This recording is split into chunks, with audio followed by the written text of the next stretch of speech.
welcome to the Main Street Maury High School football preview show as postseason play continues across the state. I'm Maurice Patton. This is Chris Yao. And we call it the Main Street Maury High School football preview show, but there's really only one team in the Main Street Maury coverage area that we will be previewing. So we're going to adopt some teams. Sometimes you need to stretch your legs. We're going to adopt some teams for this week's show. You know, and the teams that we've adopted, it makes sense. Mm-hmm. Yeah, it's not a stretch. It's a little bit of a stretch, but not much. Not a lot. Not much. Yeah. So, looking forward to these because, this set of games that we're talking about today are, teams that we see a lot. Mm-hmm. We talk about a lot. They're teams that our viewers are familiar with. And some of them we have their helmets on our set. Okay.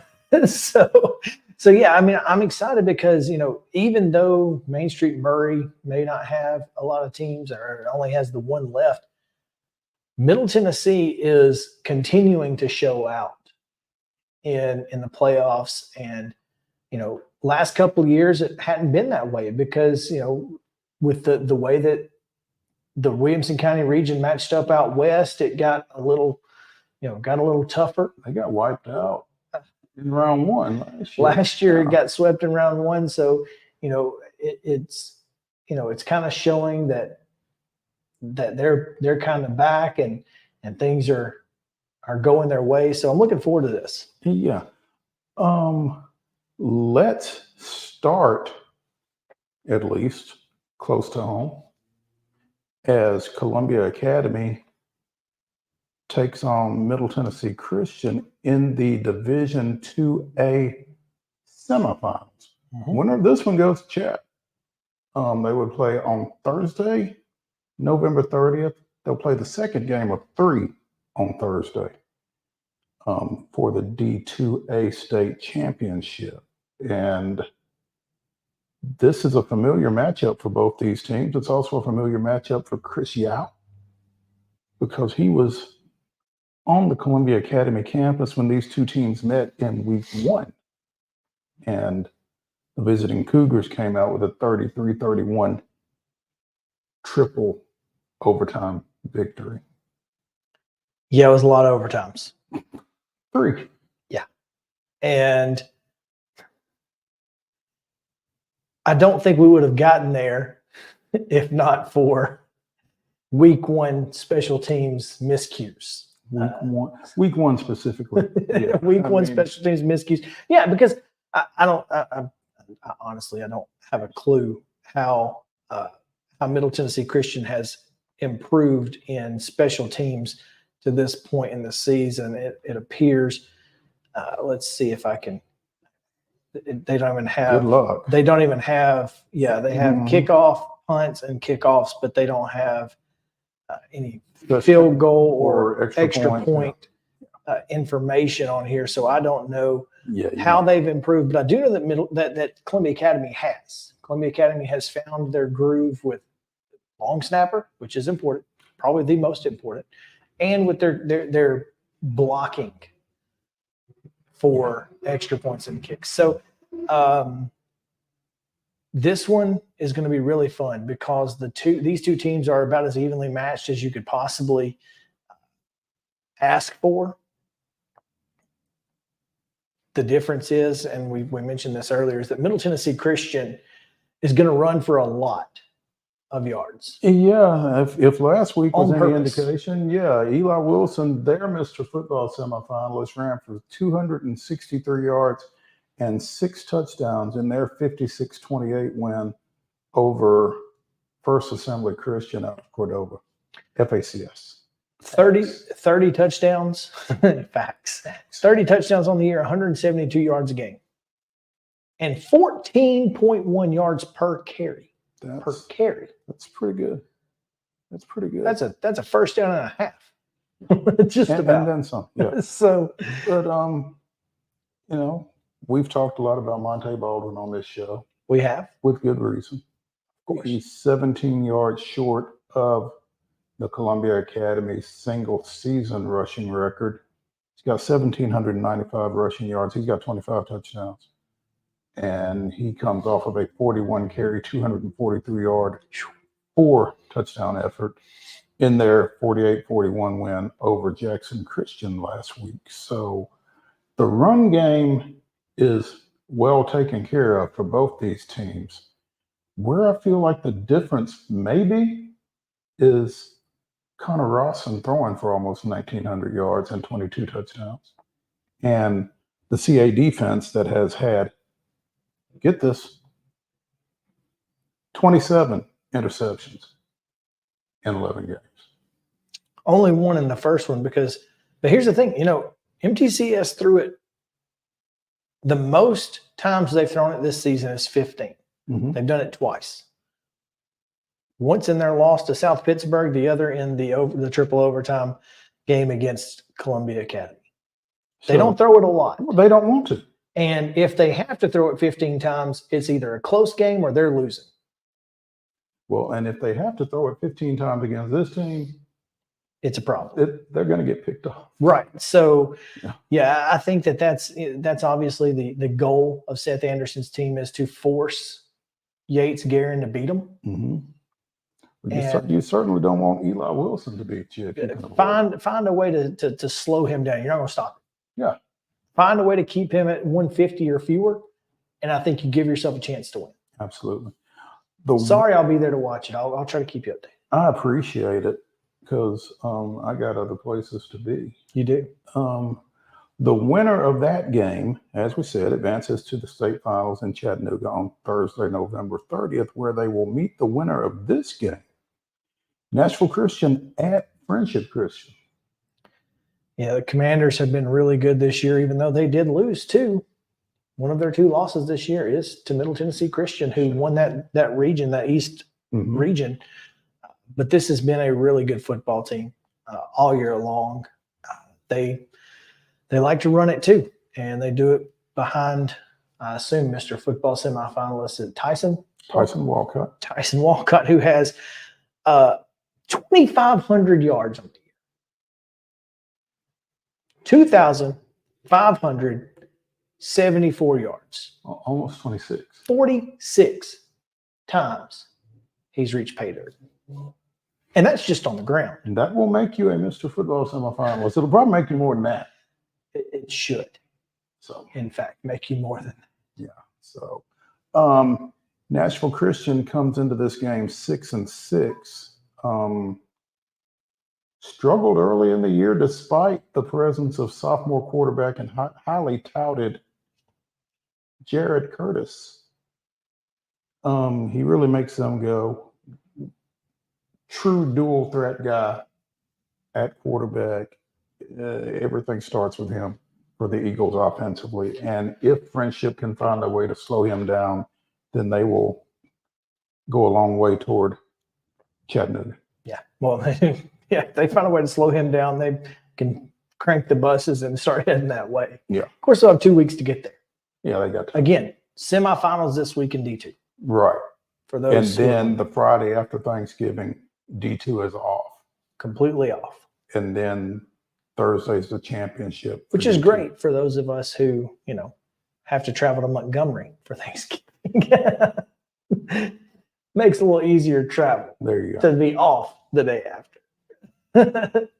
When we come back, we'll talk about some Division I quarterfinal matchups. Stay tuned. He shoots and he scores!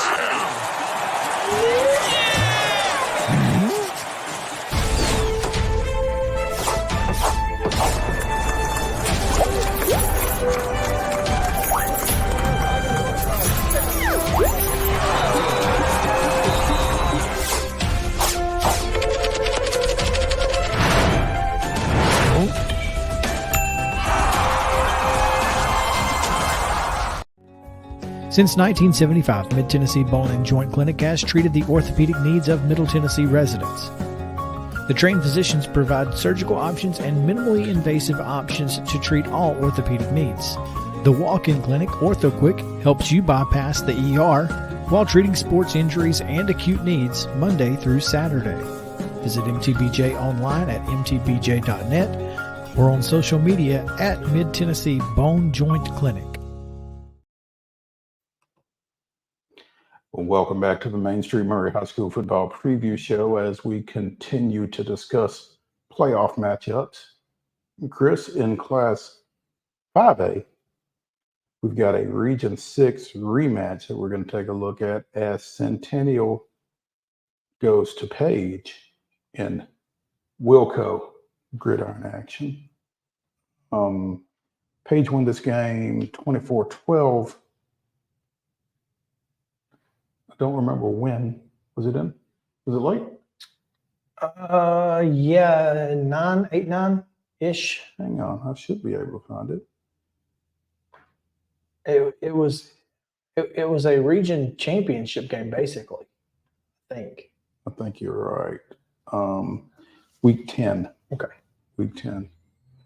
Yeah, it was, again, Page 24-12. Part of a string of games where that Patriot defense has really stood out since giving up 30 in their triple overtime loss to Independence in Week 2.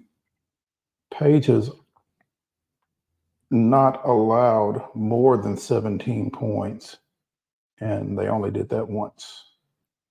They've held their last 9 opponents to 14 points or less.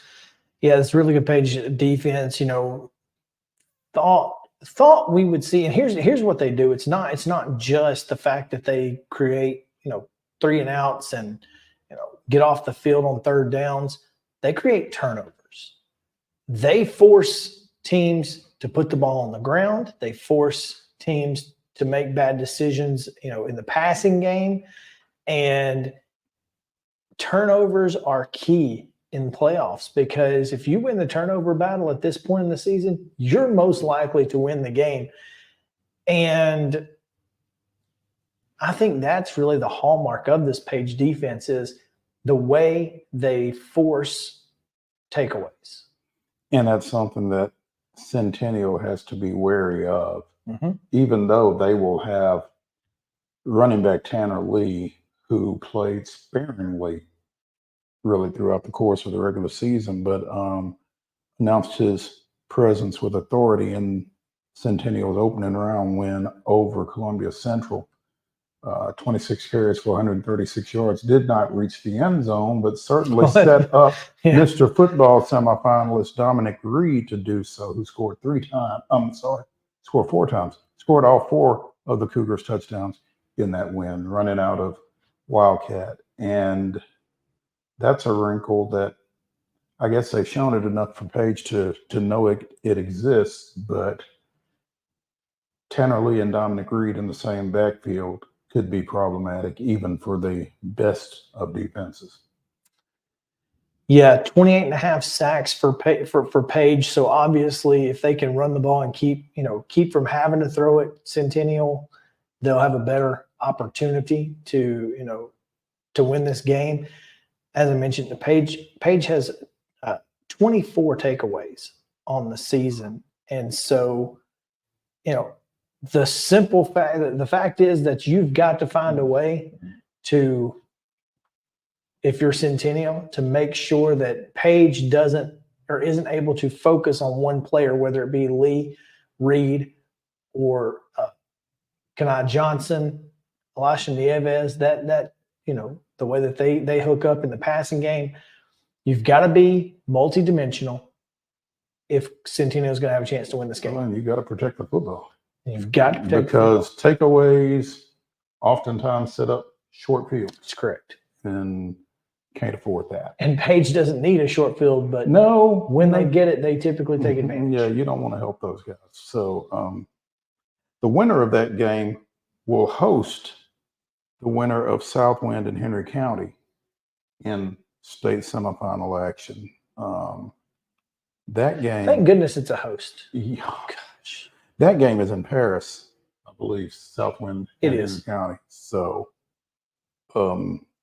hopefully Page or Centennial will avoid along trip either to Paris or to Memphis. They will host that game. And Page and Henry County,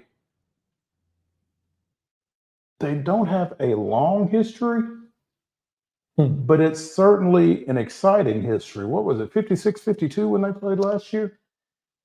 Semifinal game, right? I believe so. For a trip to the state finals. And I'll tell you exactly what it was in just a second, because I want to go look, because Page hasn't been this size of a school for a very long time, which is one reason that they don't have a long history. I'm sorry, it was 27-24 last year. 56-52 2 years in ago. 21. Page is 2-0 in the series, both of those games being in the semifinals. I guarantee you James Counts will have his guys aware of that as soon as these games get over with Friday night, if it goes that way. That's right. And again, Page is 5-3 overall against Centennial in their history. Centennial has not won since 2007, but they've only played 3 times since. Okay. That's interesting. Page, by the way, the 2-time reigning Class 5A state runner-up. That's right. Trying to get to that game for a 3rd year in a row after beating Henry County each of the last 2 years to get there. So they would probably just as soon not see Henry County again, though, because again, 56-52, 27-24. Yeah. It's never easy. It's not easy. And it wasn't easy for Summit when they went to Paris and got the win ahead of their state championship win in 2020. 2020. Yes. So yeah. Time flies when you're having fun. No doubt. In Class 6A, it's the Battle of the Woods. Playoff style. Raven at Brent. The winner takes on the winner of Germantown and Houston. Another, crosstown battle there, but West Tennessee here. Brentwood won this game. Was it 17-0? Was 17-0 earlier in the year? Was that was the regular season finale? That was a couple of weeks ago. It was, in fact. Okay. It was the region championship game. Brentwood won at 17-0, but again, you're talking about Will Hester, and these two teams have matched up 4 times in the playoffs in history. Ravenwood is 3-1. So, that goes way back. Chew on that. But 2019 and 2018, Ravenwood won both quarterfinal matchups when Matt Daniels was coaching against Ron Crawford. And, obviously coaching matchup here is really, really good. Clint Finch and Will Hester. Clint's been at Brentwood for how long? 3 years, I guess. Well, as a head coach, but he was assistant there. He was an assistant there. He was softball coach there at one time. Yeah, he's been there. He's been there. Yeah. And so he knows what this rivalry is like. Will, obviously knows what this rivalry means. And so I'm looking forward to. Will, also a former Brentwood assistant. I'm looking forward to this being one of the best games of the weekend. Yeah, this one's going to be a lot of fun. I think it will be closer than the regular season matchup was. Well, again, you give Will Hester this much time to adjust. He's gonna find something to exploit. Yeah. There's only one thing you got to watch for. Well, 2. Number 4. Yeah. Clayton Merrill. Find number 4. And look, and that's been the case for years because his brother Walker also wore number 4 at Brentwood. So find number 4. There you go. 13 catches for 170 yards in their win over Summit last week. And it just seemed like every time they needed a play, that's exactly who they were looking for, exactly who they found, no matter what. I promise you, Mo, I wish I had video of it. There was a play that Merrill caught a pass and was immediately rocked by a free safety. I mean, I think it was Dominic Hollis just absolutely smashed him at the 2-yard line. Held onto the football. They scored the next play. That's what you get from Clayton Merrill. He's a guy, he's going to take the hit. He's not afraid to go over the middle. He's not afraid on third downs to get dirty. And that's the kind of guy that you got to have. That's what you need. Absolutely. Baylor Hayes, the transfer quarterback, has come in and done a fantastic job for the Bruins all year. He really makes them a tough offense to deal with. We had Will Hester on the show a few weeks ago. The star power, for lack of a better phrase, isn't necessarily there for this Ravenwood team. But again, they're 9-3. Their losses are to Brentwood, Oakland, and Alcoa. So they're going to give you a tough 48 minutes. So their losses have combined for 3 losses on the season. Oakland twice and Alcoa once. There you go. Sheesh. There you go. That's a heck of a schedule, man. That is masochistic. Just a little, But hey, all right. This is going to be a good one. Absolutely. When we come back, we'll tell you what we think about how those games are going to go. Stay with us.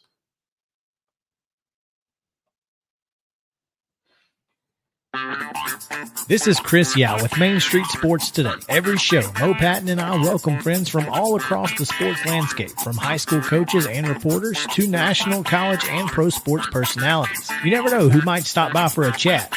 She's on Thinking Out Loud, presented by Regions, and Out of Pocket with Alyssa Lang. It is, in fact, Alyssa Lang. I'm a little nervous. I'm going to lower the bar for guests now. Oh, no. Apologies in advance. It sounds like SEC Commissioner Greg Sankey. You got that radio voice. I do. It's a good sound. Thanks for radio too. As do we. And then here's the other thing. You guys, you're spot on with the name. Everybody wants to be on Main Street. Everybody wants to be on Main Street. So, And we reach every main street in Middle Tennessee, Coach. yeah, that's it. So Perfect. when you're on Main Street and you are moving You got to love it. like you're moving, I was impressed. I'm glad someone...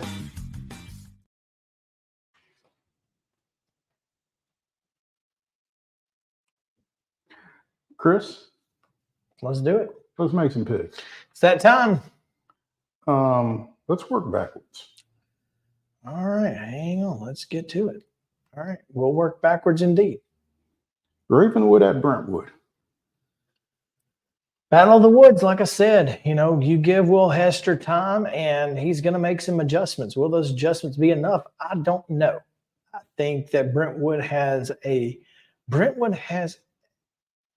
as much as we talk about how good Baylor Hayes and Clayton Merrill and that bunch is, they have a fantastic defense. Mhm. They shut this Ravenwood team out just a couple weeks ago. I don't think they're going to shut them out this week, but I do think the Bruins get the win. Yeah, I think the Bruins get the win as well, put themselves within a victory of their second state championship game appearance in 4 years, I think. Brentwood's last state championship game appearance was, and I don't, 2020 against Oakland? It was against Oakland. It was recent. that sounds right, actually. So, yeah, I would say that is, their finals were in 2020. Okay. All right. Class 5A, Chris. Centennial at Page, the redo. Yeah, like you said, another rematch, another all Williamson County quarterfinal. Folks said that Centennial could be the best team in Williamson County at one point this season. I think they probably were at one point this season. I think they're better now than they were at that time, but I also think Page is too. Mm-hmm. And one of the reasons Page is because they are just so good up front on both sides of the ball. They don't give up sacks, and they get to the quarterback often. That being said, Centennial, just like with Will Hester, give Jamal Stewart time, show him what he did wrong. He's going to fix it. And oh yeah, he's got another weapon. One he didn't have in week 10. So I'm going to go with the Cougars. I arrive at this decision after much deliberation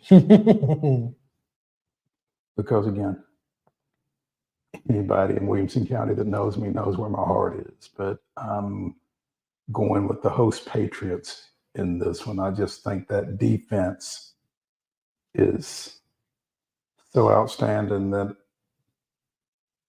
I think they're going to make a play that changes that ball game at some point. So, taking the Patriots, won't be disappointed to be wrong. There you go. Yeah. Nashville Christian at Friendship Christian. Tough to pick against the Commanders here, man. 10-2 on the year. Nashville Christian, obviously 2 years removed from a state championship. Friendship Christian, the defending state champions, who beat Nashville Christian for the state title last year, I believe. So, Did they beat them or did they beat Donaldson Christian? oh, I don't know. That's a good one. One of them beat Donaldson Christian, and the other one, I'm not. Maybe they both beat Donaldson Christian. That could be. That may actually be what it is.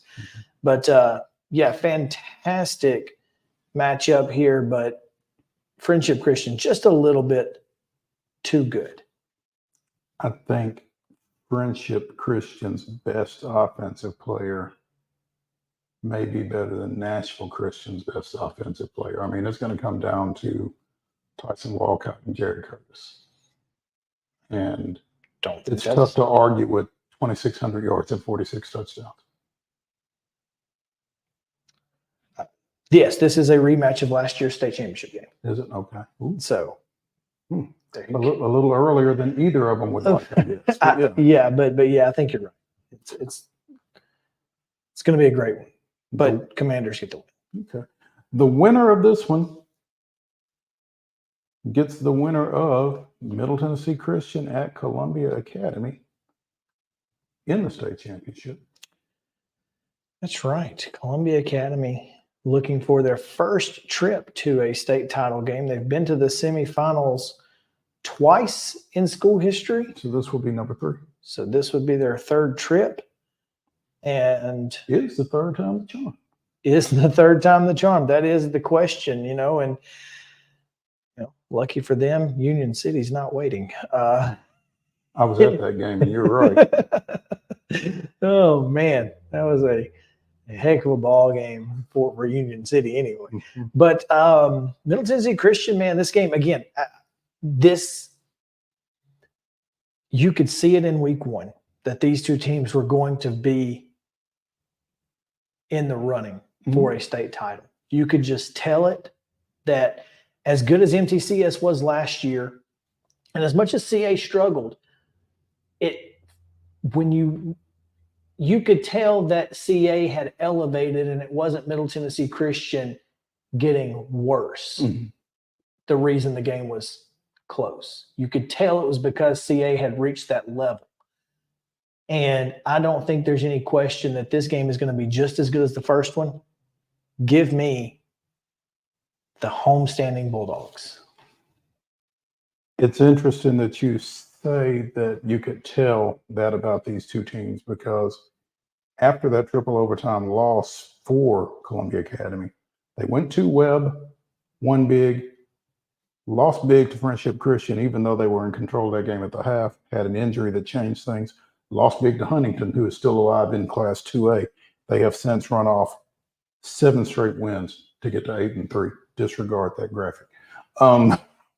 But I like the way they're playing right now. I like the Bulldogs in this one. I think they're too diverse offensively, and I think that makes a difference. I would agree. Follow us on social media at Christian14 for CA MTCS updates, as well as other football scores from around the area, as well as if you want to follow basketball, Mo's got you covered. There we go. At @MoPatton_sports. That's going to take us out. We will see you next week. Good luck to the local participants.